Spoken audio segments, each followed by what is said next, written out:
Meri iria yakuite irio ici yakinyire gicukiri-ini kia mirigo kia Mombasa muthi wa kiumia ikuite irio mithemba itiganite iria igukorwo ikiheanwo kuri Kenya.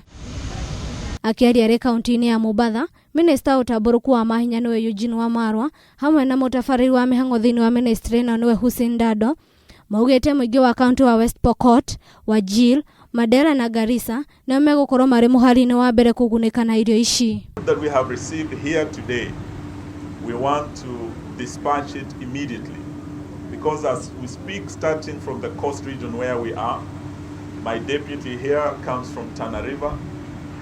There are a lot of families displaced at the coast, particularly when you look at the Tana Delta. That is where we are starting.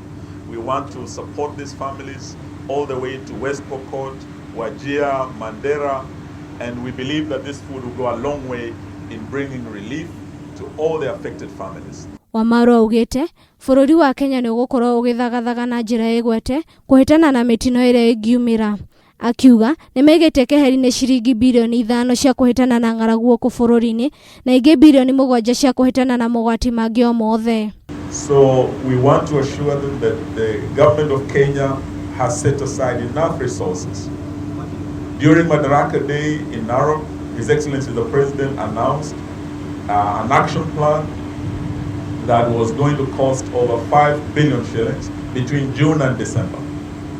We have been utilizing these funds both for drought, and when the rain started in October, the same funding we've been using towards the victims of floods. Nake Hussein Dado augite mwana wa gicua-ini andu 70,000 nio mahutite ni muhiro yo nao ni mekugunika na uteithio uyu. On tip of Tana River we have Madogo and Sala wards.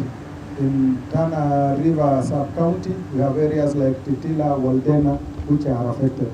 We are talking of an average of about 70,000 and above people being affected. Bururi wa Kenya ni ukoretwo ukimurukwo na njira nene ni guteng'era aria gutukire na muno guoka ni kung'ethania na maundu mogwati ngurani. Ngiribotera Kameme TV, njitagwo Njoki wa Mwangi.